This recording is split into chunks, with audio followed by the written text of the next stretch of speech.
오늘은 디스로케이션에 대해서 좀 공부를 하겠습니다. 아마 여러분들이 재료과학 시간에 배웠을 거고 결정형 재료대에 있는 선결함이다 그렇게 이해하고 계실 겁니다. 디스로케이션 발견 역사를 좀 보겠습니다. 이렇게 재료 응력을 가하면 이렇게 재료에 이렇게 물결이 생기면서 재료가 이렇게 여러분들 트럼프 카드를 이렇게 모아두면 이렇게 밀려나가듯이 슬립이 쭉 생기면서 계단 모양이 이렇게 변하면서 재료가 변형되는 이러한 현상이 발견됩니다. 이것을 이제 슬립이 발견된다라고 하고 고온에서 주로 벌어지는데 이게 사실은 좀 굉장히 난감한 일이에요. 예를 들어서 쉐어 스트레스가 가해지고요. 재료가 여기에서 한 칸 옮겨가기 위해서 걸리는 쉐어 스트레인을 한번 계산해 보면 자, 반지름이 A라고 하면요. 여기에서 여기까지 가는데 이동 거리는 이 방향으로 2A겠죠.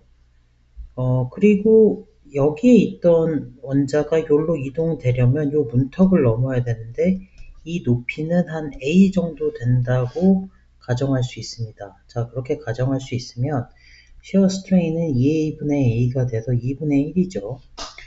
자, 그러면 shear stress는 얼마냐? 감마 뮤로 정할 수 있는데 통상 예를 들어 마그네슘이다라고 하면 shear 모듈러스가 한 17.2 기가파스칼 정도 되니까 저 메커니즘에 의해서 이동이 되려면 8.6 기가파스칼이에요. 여러분들이 아직 이게 얼마나 높은 값인지에 대한 감이 없으실 텐데 이거는 거의 가할 수도 없는 높은 응력값입니다.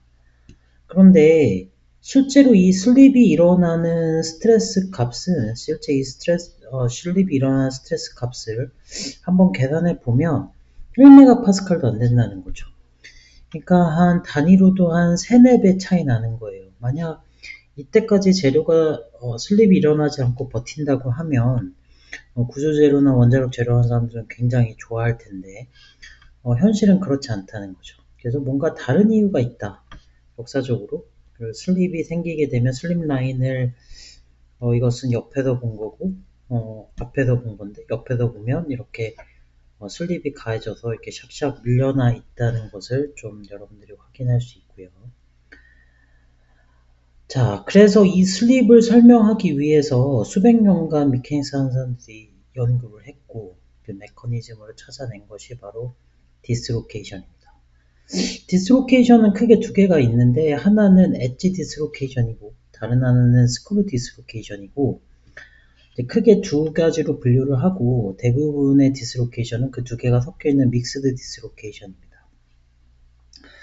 자, 처음에 이런 원자들이 연결되어 있는 선들을 볼게요. 그래서 9번까지 있고 9번까지 있는 이렇게 쭉쭉 연결이 되어 있는 거라고 하겠습니다. 원자들의 이거는 이제 퍼펙트 크리스탈을 도시한 거 A라고. 자, 그런데 여기 어떤 딱 면이 들어와서 이것을 이제 슬립 플레인이라고 하는 거예요. 이 면들이, 원자들의 면들이 절반씩 이동했다고 하겠습니다. 절반씩 이동했다고 하면, 자, 이제 이거는 원래 여기에 연결되어 있던 건데 요만큼 이동하고, 이것도 요렇게 이동하고, 이것도 요렇게 이동하고, 이것도 요렇게 이동한 요 경우를 보겠습니다. 그러면 왜 이동하느냐? 원자 면들은 이동할 수 있어요. 그래서 이 빨간 선, 여기 빨간 선을 슬립 플레인이라고 하고 이렇게 이동하면 자 보십시오.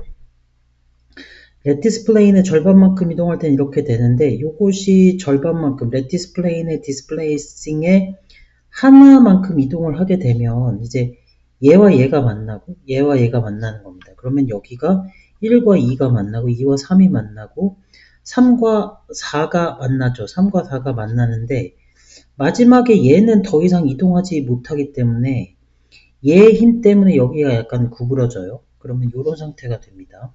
자, 그럼 얘는 만나지 못한 짝이 있고 얘는 만나지 못한 짝이 있고 나머지는 어떻게든 이어지죠. 자, 그래서 이 상태가 바로 엣지 디스로케이션이 만들어진 상태로 봅니다. 그래서 여기에서 엣지 디스로케이션은 여기에 플레인 반 남았잖아요. 그래서 요걸 이렇게 쓰고 이렇게 남은 거 여기는 이렇게 써서 통상 엣지 디스로케이션 이렇게 짝이 있다고 얘기를 하고 이게 디스로케이션 루프를 만든다고 이야기하는 이유가 바로 여기 있고 자 그럼 엣지 디스로케이션은 여기 엣지 디스로케이션이 있잖아요. 요거는 뭐냐면 이 엣지 디스로케이션은 자 여기에 디스로케이션 라인이 있죠. 이 디스로케이션 라인이 있고 이 엣지 디스로케이션의 위치는 슬립된 면과 슬립되지 않은 면을 나누는 것이 바로 엣지 디스로케이션입니다. 그래서 이 면이 슬립 플레인이라고 하면 엣지 디스로케이션 이전은 슬립된 면, 엣지 디스로케이션 이후는 슬립되지 않은 면이다. 이렇게 보시면 되겠어요. 버거스 벡터, 자, 그래서 여기에 이제 도식을 좀 하면, 자, 여기에 남는 플레인이 있는 경우 이렇게 나타내고, 만약 아래쪽에 남는 플레인이 있다면 이렇게 나타낼 것입니다. 그 요선을 따라서 화면 안으로 뚫고 들어가는 이것이 바로 엣지 디스로케이션 라인이 됩니다. 디스로케이션 라인은 여기서 보면 그러면 요게 x, y였다고 하면 요것이 만약 g였다면 g 방향이 되겠죠. 근데 디스로케이션의 방위를 생각하면 또 하나는 디스로케이션 특성을 나타내는 중요한 것 중에 버거스 벡터라는 게 있는데요. 버거스 벡터는 잠깐 설명드리겠습니다. 요게 스타팅 아톰으로 할게요. 요걸 스타팅 아톰으로 하면 자 하나 내려가겠습니다. 두 개 내려가겠습니다. 세 개 내려가겠습니다. 네 개 내려가겠습니다. 자, 네 개가 내려가고 하나 오른쪽, 두 개 오른쪽, 세 개 오른쪽. 자, 그 다음에 하나 올라가겠습니다. 두 개 올라가겠습니다. 세 개 올라가겠습니다. 네 개 올라가겠습니다. 자, 네 개 내려왔고 네 개 올라갔으니까 이제 또이또이에요. 그리고 세 개 오른쪽으로 갔으니까 또 세 개를 오른쪽으로 가겠습니다. 그러면 스타팅 포인트와 파이널 포인트가 다르죠. 자, 그래서 스타팅 포인트에서 파이널 포인트까지 벡터를 그으면 그것이 버거스 벡터가 됩니다. 그래서 이 그림에서는 버거스 벡터의 방향은 이 방향이에요. 이 방향. 아시겠죠? 버거스 벡터의 방향은 이 방향이고 엣지 디스로케이션의 특성은 엣지 디스로케이션 라인과 버거스 벡터가 서로 수직입니다. 아시겠죠? 그래서 이것이 바로 버거스 벡터. 여기에서 이것이 버거스 벡터. 엣지 디스로케이션 버거스 벡터 세는 법, 측정하는 법 알려드렸습니다. 자, 그러면 스크류 디스로케이션도 있어요. 엣지 디스로케이션 말고 다른 스크류 디스로케이션도 있는데 스크류 디스로케이션은 뭐냐면 슬립과 노 슬립 면이 있고요. 슬립과 노 슬립 면이 있고 이 경우는 버거스 벡터가 이 방향이고 엣지 디스로케이션 라인도 이 방향인 거예요. 그래서 이것이 요걸 축으로 해서 이렇게 딱 양쪽으로 벌어져서 회전하는 겁니다. 양쪽으로 딱 벌어서 엇갈리게 이렇게 딱 회전하는 거라고 이렇게 생각을 하시면 돼요. 그래서 이 경우는 특징이 버거스 벡터와 디스로케이션 라인이 서로 평행합니다. 그래서 디스로케이션과 버거스 벡터가 평행한 것이 바로 스크류 디스로케이션이다. 그래서 어떻게 보면 되느냐? 엣지 디스로케이션은 버거스 벡터와 디스로케이션 라인이 수직, 스크류 디스로케이션은 버거스 벡터와 디스로케이션 라인이 서로 평행하다. 자, 그래서 스크류 디스로케이션은 도식을 하면 이렇게 나타나요. 그래서 디스로케이션 라인이 여기 있고 버거스 벡터가 이렇게 형성이 됩니다. 그래서 이것은 위에서 이쪽 위에서 지켜보시게 되면 이렇게 생겼어요. 이렇게 생기셨다. 그래서 버거스 벡터 방향이 이 방향이면 디스로케이션 방향도 이쪽으로 형성돼 있다. 이렇게 이해하시면 되겠습니다. 그래서 엣지 디스로케이션과 스크류 디스로케이션이 있다. 현실에서는 대부분 엣지 디스로케이션과 스크류 디스로케이션이 서로 혼합된 형태입니다. 예를 들어서 여기에서는 엣지 디스로케이션인데요. 디스로케이션 라인이 이렇게 꺾여요. 디스로케이션 라인이 이렇게 꺾이고 버거스 벡터는 항상 이쪽인데 여기에서는 그러니까 꺾이기 전 이 기준으로 여기 꺾이기 전에서는 분명히 엣지였는데 이렇게 디스로케이션 라인이 꺾이면서 여기는 스크류가 돼서 디스로케이션이 이 부분에서는 엣지지만 이 부분에서는 스크류가 되는 이런 것들이 굉장히 흔해요. 그래서 현실에서 발견할 수 있는 디스로케이션은 대부분 믹스드라고 보셔도 크게 문제가 없습니다. 예, 그렇게 이해하시면 되겠어요. 자, 그러면 이제 디스로케이션 루프에 대해서 좀 설명할게요. 디스로케이션 루프는 크게 두 개입니다. 일반적으로 재료과학에서 이야기하는 요 디스로케이션 루프는 바로 요거고, 근데 원자력 재료에서 조사결함, 레디에이션 데미지에서 얘기하는 이 디스로케이션 루프는 통상 요 프리스마틱 루프를 의미합니다. 두 개가 다른데요. 자, 요거는 디스로케이션 루프 한번 설명을 하겠습니다. 요 경우는 어떤 경우를 의미하면요. 이렇게 루프가 있어요. 이렇게 루프가 있고 어떤 면에 이런 루프가 생겼다고 하겠습니다. 그리고 버거스 벡터 방향은 이 방향으로 고정되어 있는 경우예요. 그런데 이거는 디스로케이션 루프와 버거스 벡터가 같은 플레인에 있는 경우입니다. 이 경우가 원자력 재료 조사 손상에 의해서 생성되는 경우를 제외하면 일반적으로 이 루프예요. 자, 그러면 이 경우를 잠깐 보겠습니다.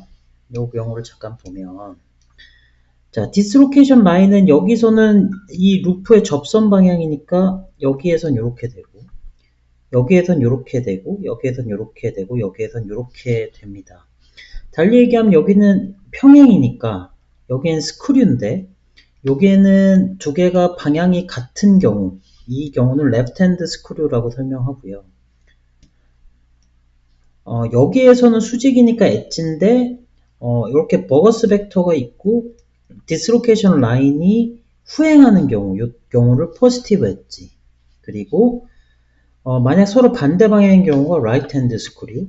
그리고 서로 수직인데 이번에는 T, 버거스 벡터보다 T가 후행하는 경우, 이 경우는 네거티브 엣지라고 합니다. 그렇죠? 그래서 버거스 벡터보다 t가 후행하면 네거티브 엣지, 그리고 t가 선행하면 그때는 포지티브 엣지라고 해서 이 경우는 보시면 이러한 통상적인 디스로케이션 루프에서는 스크류 엣지가 서로 교대로 나타나요.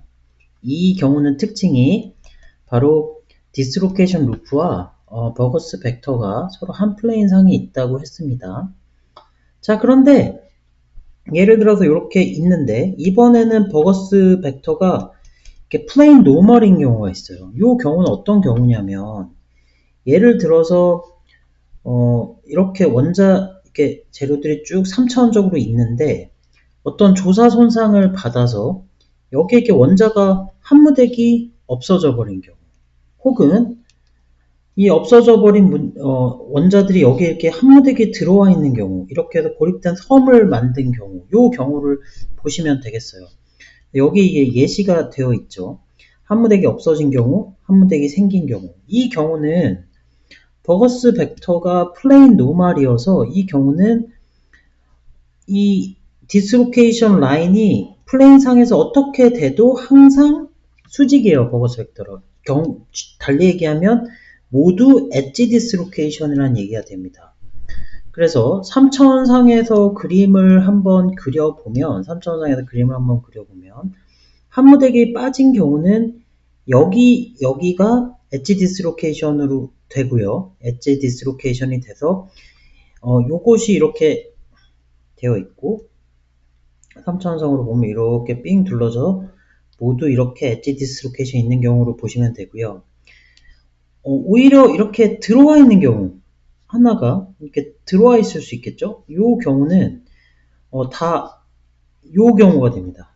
반대로 이렇게 해서 엣지 디스로케이션이 모두 이렇게 들어오는 쪽으로 다 형성된 이렇게 그려야겠네요. 이렇게 된 경우라고 보시면 돼서 이 경우는 특징이 버거스 벡터와 디스로케이션 라인이 항상 수직이고, 예를 들어서 이렇게 한 번 포지티브 엣지면 다 포지티브 엣지, 한 번 네거티브 엣지면 다 네거티브 엣지.